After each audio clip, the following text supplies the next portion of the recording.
नमस्कार, मैं हूं मृत्युंजय कुमार झा और हमारा खास शो बाजार आज और कल में आपका स्वागत है।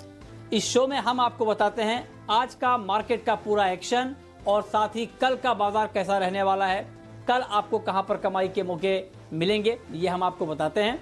तो आज आपकी तैयारी कराने के लिए हमारे साथ हैं जी बिजनेस के मैनेजिंग एडिटर अनिल सिंघवी। हमारे साथ एक खास मेहमान हैं प्रॉफिट मार्ट सिक्योरिटीज के अविनाश गोरक्षकर और साथ ही मेरी पूरी रिसर्च टीम तैयार है, जिसमें देवांशी से हम जानेंगे आज का बाजार का एक्शन। पूजा हमें बताएंगी कि सुप्रीम कोर्ट से क्या है आरबीआई की गुहार और एसबीआई के नतीजों का अनुमान कैसा है। इसके अलावा कुशल हमें बताएंगे एलएनटी का अनुमान और संदीप बताएंगे कोरोना में बाजार के फाइटर्स। ये सारी चीजें हम आपको बताएंगे, लेकिन सबसे पहले आपको दिखाते हैं कि आज बाजार में किस तरह का एक्शन देखने को मिला है। मार्केट की बात करें तो आज बाजार लगातार 6 दिनों की तेजी के बाद रुका और 6 दिनों की तेजी पर ब्रेक लगा। शुरुआती तेज उतार चढ़ाव के बाद आखिरी घंटे में मुनाफा वसूली आई। 0.25% से ज्यादा की गिरावट के साथ निफ्टी 10,050 के नीचे फिसला, हालांकि 10,000 के ऊपर बंद होने में कामयाब रहा। सेंसेक्स भी 128 अंक गिरकर आज बंद हुआ और आज बाजार में दबाव बनाने का काम बैंकिंग और फाइनेंशियल शेयरों ने किया और बैंक इंडेक्स 550 अंक तक लुढ़क गया।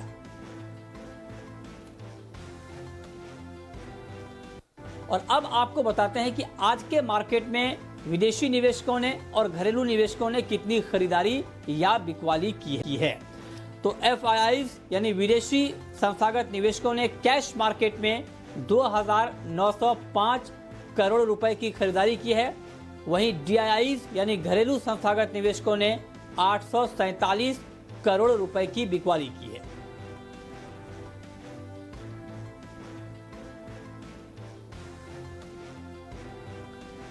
और अब रुक करेंगे आज के बाजार पर एडिटर स्टेक का, ये बताने के लिए हमारे मैनेजिंग एडिटर अनिल सिंघवी हमारे साथ जुड़े हैं।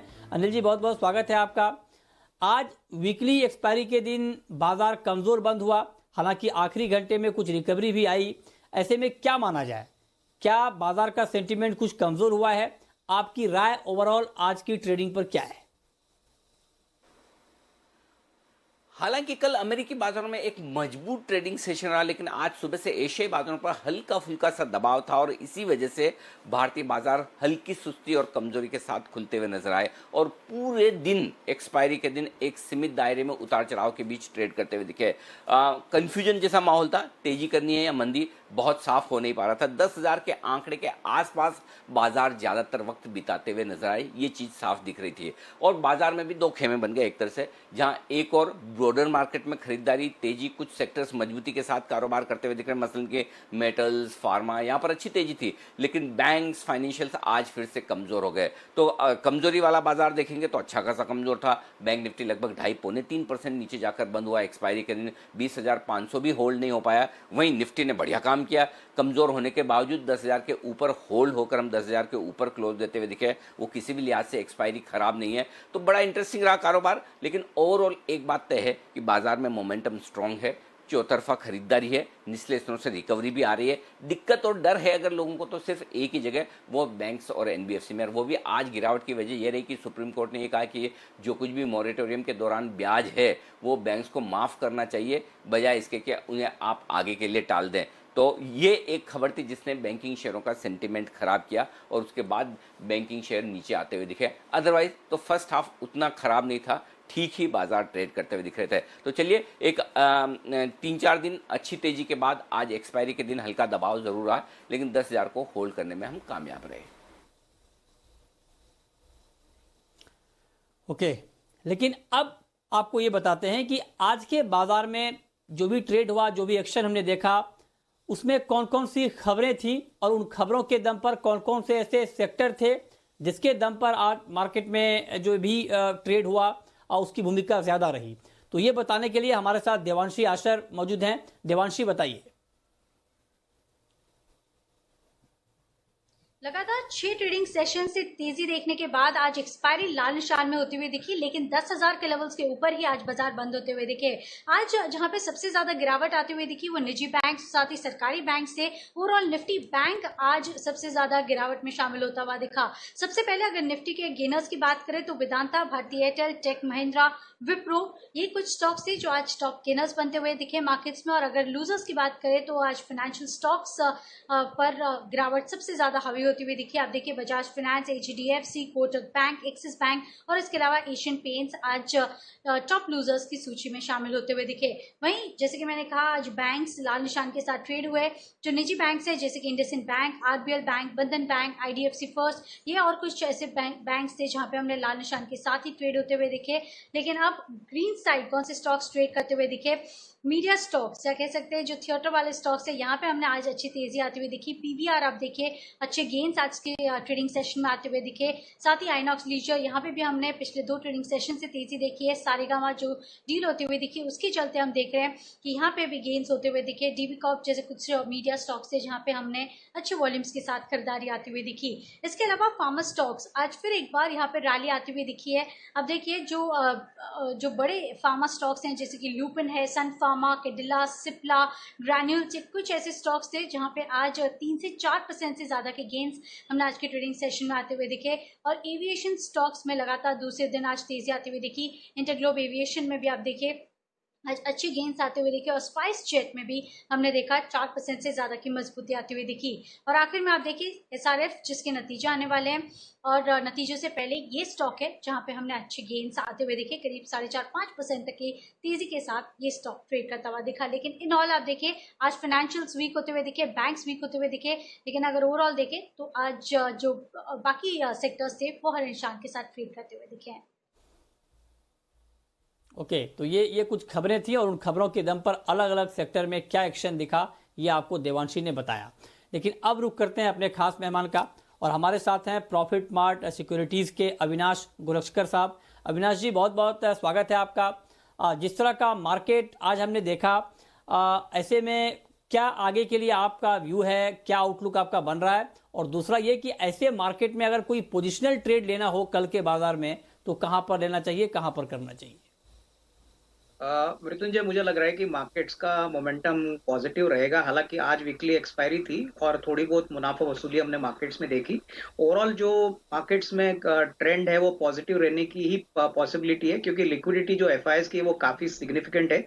आज भी करीबन 2,900 करोड़ की खरीदारी कैश मार्केट में हुई है। अगर पोजिशनल ट्रेड लेना है अगर 8-10 दिनों के लिए तो हमको ऑटो सेक्टर में महिंद्रा एंड महिंद्रा पसंद है। इसका एक कारण यह है कि इनका रूरल बेस काफी स्ट्रांग है। ट्रैक्टर के सेल्स जो हमने लगातार 1-2 महीने के देखे हैं, यहाँ पे कोई ज्यादा डैमेज नहीं हुआ है। करंट लेवल्स पे मुझे लग रहा है कि खरीदने का एक मौका बन सकता है और रिस्क रिवॉर्ड अच्छा है। यहाँ पे करीबन 510 का टारगेट प्राइस करीबन नेक्स्ट 8 से 10 दिन के लिए हो सकता है और यहाँ पे स्टॉप लॉस रहेगा 478। तो ये एक अच्छा विकल्प हो सकता है, not only short term but अगर लंबे अवधि के लिए भी अगर कोई खरीदे तो यहाँ पे अच्छी रिस्क रिवॉर्ड बन सकती है। ओके, ठीक है, चलिए आगे बढ़ते हैं। मोरेटोरियम के दौरान ब्याज माफी मामले में सुप्रीम कोर्ट से आरबीआई ने गुहार लगाई है। क्या है पूरा मामला और सुप्रीम कोर्ट का क्या जवाब है, ये बताने के लिए पूजा त्रिपाठी हमारे साथ जुड़ी हैं। पूजा बताइए। जी देखिए, ये जो सुप्रीम कोर्ट और आरबीआई के बीच जो सवाल जवाब चल रहा है, और जैसा कि थोड़ी देर पहले हम डिस्कस भी कर रहे थे कि सुप्रीम कोर्ट ने आरबीआई से कह दिया है कि वो जो भी मॉरेटोरियम दे रही है उसमें ब्याज दरों में थोड़ी राहत भी दे, वरना ये आने वाले समय में ग्राहकों के लिए काफ़ी हानिकारक हो सकता है। उस पर आरबीआई का जवाब आया है कि अगर हमने ऐसा कुछ किया तो बैंकों के लिए काफ़ी हानिकारक हो जाएगा, क्योंकि ऐसे में जो बैड लोन्स हैं, डिफॉल्ट है, वो काफ़ी ज़्यादा बढ़ सकते हैं। और ऐसे में बैंकों की कमेंट्री के मुताबिक हमने एक मॉरेटोरियम का भी आंकड़ा निकाला है कुछ रिपोर्ट से, कुछ खबरों से, और जो भी बैंक की कमेंट्री आ रही थी इस बीच मॉरेटोरियम के एक्सटेंशन को लेकर, तो इसमें हमने कुछ आंकड़ा निकाला और जिसके मुताबिक मार्च तिमाही में 25 से 71% जो लोन है वो मोरेटोरियम के अंदर हैं बैंकों के। और अब जो अवधि 31 अगस्त तक बढ़ा दी है उनका ये भी कहना है कि अब ये मामले और ज़्यादा बढ़ते हुए नजर आएंगे और भी ग्राहक इसको अवेल कर सकते हैं। अब इसमें अगर लोन बुक में मोरेटोरियम का हिस्सा अगर देखें तो देश के जो कुछ बड़े बैंक हैं जैसे कि SBI, ICICI और कोटक, उनका कहना है कि लोन का करीब 30% हिस्सा उनका मोरेटोरियम में है। बंधन बैंक का यहाँ पर सबसे ज्यादा है, और क्योंकि उनका MSMEs में एक्सपोजर भी है, तो करीब 71% का जो लोन का हिस्सा है वो मोरेटोरियम में है। मोरेटोरियम के तहत IDBI बैंक का करीब 68% हिस्सा रिटेल से और कॉर्पोरेट लोन से करीब 70% हिस्सा मोरेटोरियम में है, और RBI बैंक की जो टोटल बुक है उसमें करीब 35% हिस्सा उनका इसके अंडर है, मोरेटोरियम के अंदर है। तो हम देख सकते हैं कि जिस तरह की एक बड़ी बुक इसके अंडर आ चुकी है, अगर सुप्रीम कोर्ट की तरफ से अगर ऐसा कुछ फैसला आ सकता है तो वो फिर बैंकों के लिए बड़ा झटका हो सकता है, और आने वाले समय में देखेंगे बड़े डिफॉल्ट यहाँ पर देखने को मिल सकते हैं। हमने देखा ही तीसरी तिमाही में बैंकों ने ऑलरेडी इतनी प्रोविजनिंग पहले ही करके रखी थी, अब अगर ऐसा कुछ होता है तो उनको भारी प्रोविजनिंग भी करनी पड़ेगी, मुनाफे पर भी असर पड़ेगा, उनकी प्रॉफिटेबिलिटी पे भी इम्पैक्ट आएगा, और NPS बढ़ेंगे वो अलग। तो ये समस्या काफी ज्यादा खड़ी हो जाएगी 12 जून को अगर इनके खिलाफ कुछ फैसला निकल कर आता है तो। ओके, तो ये पूरा मामला क्या है ये पूजा ने आपको समझाया डिटेल में, लेकिन अब हम बात करेंगे नतीजों की। और कल SBI के नतीजे आने वाले हैं, कैसे रहेंगे नतीजे, क्या अनुमान है, ये डिटेल जानकारी बताने के लिए पूजा बनी हुई हैं। बताइए पूजा। जी, देश की दिग्गज सरकारी बैंक SBI अपने नतीजे घोषित करने वाली है, और वैसे इस तिमाही तो कोई दिक्कत नहीं होगी, लेकिन आने वाले समय के लिए किस तरह के कमेंट्स आते हैं ये काफी अहम होगा SBI के केस में देखना।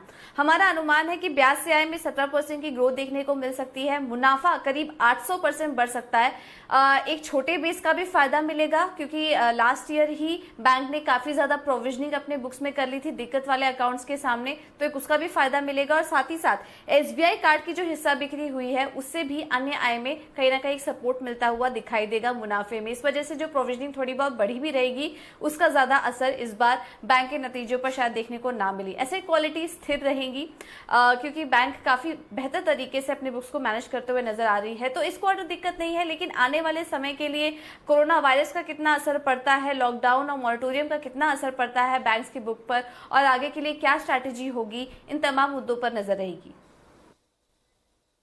ओके, ठीक है। तो कल SBI के साथ साथ L&T के भी नतीजे आएंगे। L&T के नतीजों का क्या अनुमान है, कैसे नतीजे रह सकते हैं, ये बताने के लिए, समझाने के लिए हमारे सहयोगी कुशल हमारे साथ जुड़े हुए हैं। बताइए कुशल। जी, तो L&T के नंबर्स फ्लैट साइड पर ही रहने का अनुमान है। इनफैक्ट अगर मुनाफे को देखें तो वहां पे करीब 10% की गिरावट हम एक्सपेक्ट कर सकते हैं, क्योंकि इनका डेप्रिसिएशन और साथ ही जो इंटरेस्ट कॉस्ट है वो कहीं ना कहीं बढ़ता हुआ नजर आया, जिसका इंपैक्ट इनके मुनाफे पर देखने को मिलेगा हल्का सा। पर वहीं अगर आप आय देखेंगे तो वो लगभग फ्लैट से रही है, यहाँ पर करीब 3% की ही हम बढ़त एक्सपेक्ट करके चल रहे हैं, क्योंकि यहाँ पर अगर आप सर्विसेज सेगमेंट और हाइड्रोकार्बन सेगमेंट्स देखेंगे तो वहां पे अच्छी बढ़त हमें देखने को मिली है। पर ऑन द फ्लिप साइड अगर आप इनकी हेवी इंजीनियरिंग और पावर सेगमेंट देखेंगे तो वहां पे 18% से 31% की कटौती हम इनकी आय में एक्सपेक्ट कर चल रहे हैं। तो कहीं ना कहीं एक ट्रेड ऑफ होता हुआ नजर आया है, जिस वजह से आपको जो आय है वो लगभग 3% ही बढ़ती हुई नजर आएगी। साथ ही कंपनी की अगर आप मार्जिन देखें तो वो भी 12.2% से बढ़कर 12.3% ही रह सकती है, तो लगभग फ्लैट मार्जिन रह सकती हैं, क्योंकि यहाँ पर जो बेहतर प्रोडक्ट मिक्स हुआ है उस वजह से कहीं ना कहीं मार्जिन को सहारा मिलता हुआ नजर आया है, और यही वजह है कि मार्जिन जो है वो स्टेबल साइड पर हमें देखने को मिल रही है। साथ ही 2-3 चीजें इंपॉर्टेंट है मैनेजमेंट के साइड से, जो आगे के लिए हमें एक दिशा निर्देश करेगी कंपनी की, जिसमें पहले तो ऑर्डर बुक आउटलुक कंपनी का क्या है वो देखना काफी इंपॉर्टेंट रहेगा, क्योंकि इनकी FY20 की जो 12% की ऑर्डर बुक गाइडेंस है वो शायद इस तिमाही में मिस होती हुई नजर आए, तो आगे की क्या विजिबिलिटी है ऑर्डर बुक को लेकर वो देखना काफी इंपॉर्टेंट है। और साथ ही कंपनी की जो वर्किंग कैपिटल है वहां पर अभी कितनी जरूरत है ये देखना बेहद जरूरी होगा। और इसके अलावा अगर मैं बात करूं तो नेशनल इंफ्रा पाइपलाइन ये आने वाली है, और इससे जो नए ऑर्डर्स मिलने की संभावना है वो कितनी बनती है ये देखना काफी इंपॉर्टेंट रहेगा। ओके, तो अब ये दोनों अनुमान हमने आपको बताया कि SBI के नतीजे कैसे रहने वाले हैं और L&T के नतीजों का क्या अनुमान है। अब मैं आपसे जानना चाहता हूं अविनाश जी, इन दोनों अनुमानों को देखने के बाद SBI और L&T के ऊपर आपका क्या नजरिया बन रहा है? मृत्युंजय, पहले अगर हम एसबीआई की बात करें तो मुझे लग रहा है कि जो चौथे तिमाही के नतीजे आएंगे वो तो काफी अच्छे आएंगे। प्रोविजनिंग प्रीवियस क्वार्टर से डेफिनेटली कम रहेगी क्योंकि उन्होंने काफी हद तक अपनी एसेट प्रोविजनिंग पहले कर दी है। प्रॉफिटेबिलिटी भी काफी सिग्निफिकेंट आएगी, बट मार्केट जो देखना चाहेगी और जो हमको लग रहा है जो है वो बेसिकली मैनेजमेंट की कमेंट्री रहेगी। कोरोना वायरस डिमांड के ऊपर कितना लोन बुक ग्रोथ इफेक्ट हो चुका है, कितना मोरेटोरियम है, क्योंकि काफी बैंकों ने 20-25% अपने लोन्स का मोरेटोरियम का अमाउंट बताया। तो ये अगर 25-30% होता है तो डेफिनेटली मार्केट्स को थोड़ी चिंता रहेगी। और ऊपर से हमको लग रहा है कि क्लियरली जिस प्रकार की एसेट क्वालिटी का डर है कि कहीं पर फार्म राइट ऑफ्स आ सकते हैं या कर्ज माफी आ सकती है, तो ये भी डेफिनेटली चिंता की बात है। तो मुझे लग रहा है कि नतीजा आने के बाद ये कमेंट्री अगर थोड़ी सी भी नेगेटिव आती है तो स्टॉक में थोड़ा सा नेगेटिव रुझान देखने को मिलेगा। रही बात एलएनटी की, तो एलएनटी में ऑर्डर बुक काफी स्ट्रांग है, लेकिन एग्जीक्यूशन एक बहुत बड़ा इशू है। अप्रैल और मई में जो लॉकडाउन हुआ है इसका इम्पैक्ट इनके पहले तिमाही पे आएगा। चौथे तिमाही में भले ही ना आए, लेकिन मार्केट्स ये अनुमान लगा रही है कि काफी हद तक पहले first half of FY21 LNT के लिए काफी खराब रहेगा। तो यहाँ पे भी कोई बड़ी पॉजिटिव कमेंट्री आएगी ऐसा लग नहीं रहा है, लेकिन मोरलेस मार्केट्स ने इस नेगेटिविटी को प्राइस में फैक्टर इन किया है। तो दोनों ही शेयर में होल्ड करने की राय है, कोई फ्रेश खरीदारी अभी ना करे, और रिजल्ट्स के बाद कमेंट्री सुनने के बाद ही मेरे ख्याल से इन्वेस्टर्स को डिसीजन लेना चाहिए। ओके, ठीक है। तो ये राय बन रही है एक्सपर्ट की कि इन दोनों कंपनियों में आगे क्या रुख देखने को मिलेगा। लेकिन अब आपको एक इंटरेस्टिंग रिसर्च हम बताएंगे कि बाजार के दमदार कोरोना फाइटर्स कौन कौन से हैं, और ये बताने के लिए संदीप हमारे साथ जुड़ रहे हैं। बताइए संदीप। देखिए, अभी तक जो नतीजे आए हैं उसमें से हमने वो स्टॉक्स या वो कंपनी निकालने की कोशिश करी जिनके नंबर्स बेहद शानदार रहे हैं, बावजूद इसके कि कोरोना का समय था। इसीलिए हमने इनको कोरोना फाइटर्स का नाम दिया है। लड़ तो हर कोई रहे, लेकिन ये बाजी मारते हुए देखिए 9 ऐसी कंपनियां हैं जो कि बेहद शानदार नंबर रिपोर्ट कर पाई हैं, और 9 में से 4 कंपनियां तो फार्मा स्पेस की है, जिसमें asterisk life, Aurobindo pharma, Alembic pharma और अजंता फार्मा। ये 9 में से 4 कंपनियां जिनके नंबर्स बेहद शानदार रहे हैं, और 2 कंपनियां ऐसी जिनका टर्न अराउंड हुआ, यानी कि जो कंपनियां घाटे से मुनाफे में है, जिसमें कावेरी सीड्स एक है और दूसरा है बेयर क्रॉप साइंसेज। आप देखिए जबरदस्त ग्रोथ है। आप एस्टेक लाइफ की बात कीजिए, 2-2.5 गुना के आसपास इनका मुनाफा बढ़ता हुआ दिखा है, 45%। औरोबिंदो फार्मा का, एलेम्बिक फार्मा का मुनाफा 81% बढ़ा। अजंता फार्मा के केस में भी 45% के आसपास ही ग्रोथ भी आई है।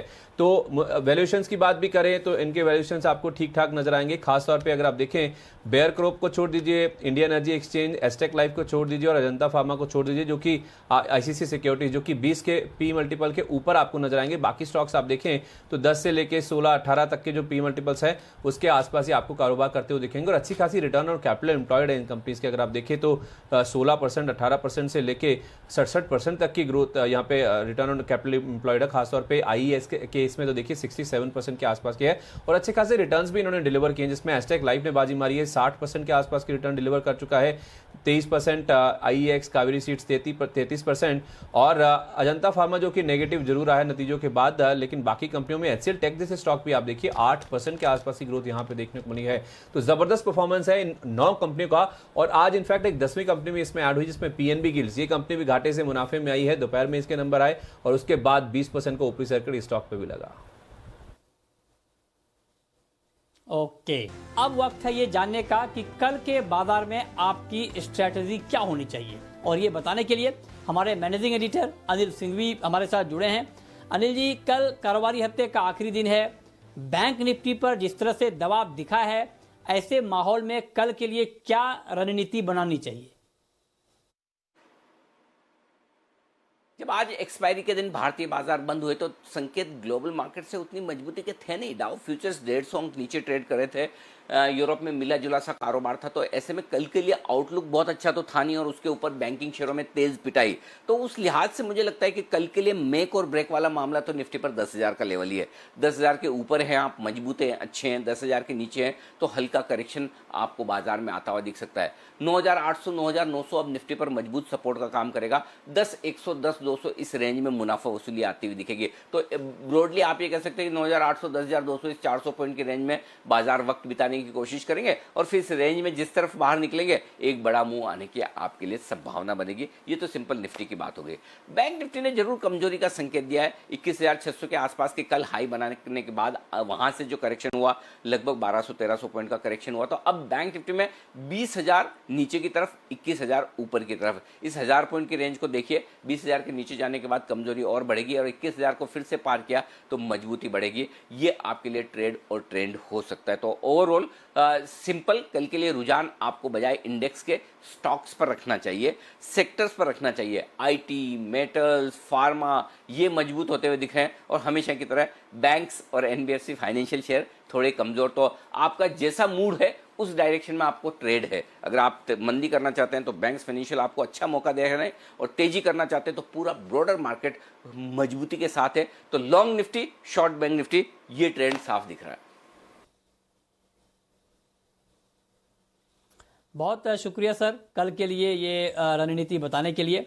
लेकिन अब हम आपको बताते हैं कि कल आपको ऑप्शन के जरिए कहां पर कमाई के मौके मिलेंगे।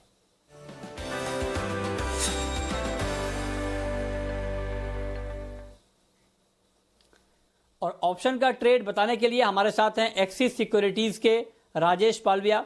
राजेश जी बहुत बहुत स्वागत है आपका। कल के लिए सर ऑप्शन के जरिए कहां पर कमाई के मौके बनेंगे? गुड इवनिंग मृत्युंजय जी। जैसे अनिल जी अभी बता रहे थे कि लॉन्ग निफ्टी, तो बिल्कुल हमारा भी व्यू वही है। हम निफ्टी में लॉन्ग का साइड का ही ट्रेड इनिशिएट करना चाहेंगे।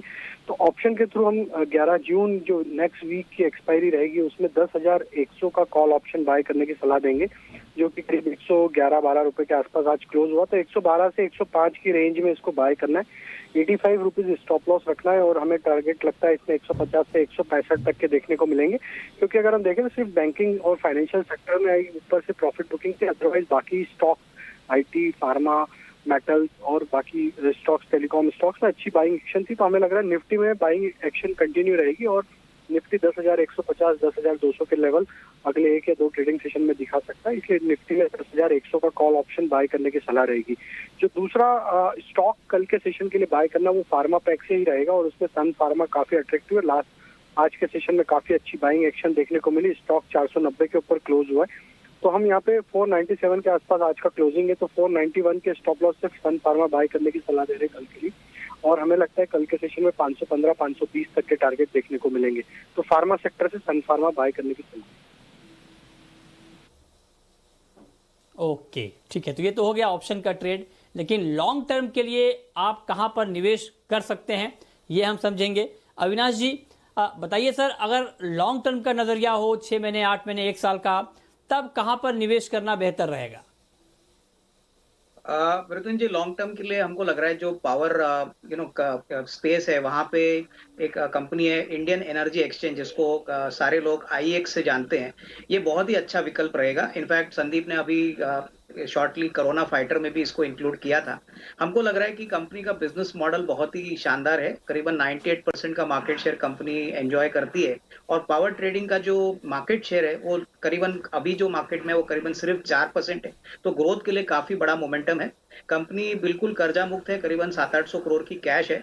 और अभी हाल ही में कंपनी ने जो अपने FY20 के रिजल्ट्स दिखाए वहां पे काफी अच्छा नंबर दिखा है। करीबन 257 करोड़ पे करीबन कंपनी ने 180 करोड़ का प्रॉफिट रिकॉर्ड किया है। हमको लग रहा है कि निवेशकों को इस शेयर को इस प्राइस से भी खरीदना चाहिए और आगे हमको लग रहा है साल भर में करीबन 205-206 का टारगेट मिलेगा। तो ये definitely short to medium term के लिए बहुत ही अच्छा विकल्प बन सकता है। ओके चलिए, बहुत शुक्रिया अविनाश जी आपका, राजेश जी आपका और साथ ही मेरी पूरी रिसर्च टीम का ये बताने के लिए कि आज का बाजार कैसा रहा और कल के मार्केट में कहां पर कमाई के मौके मिलेंगे। तो फिलहाल इस बुलेटिन में इतना ही।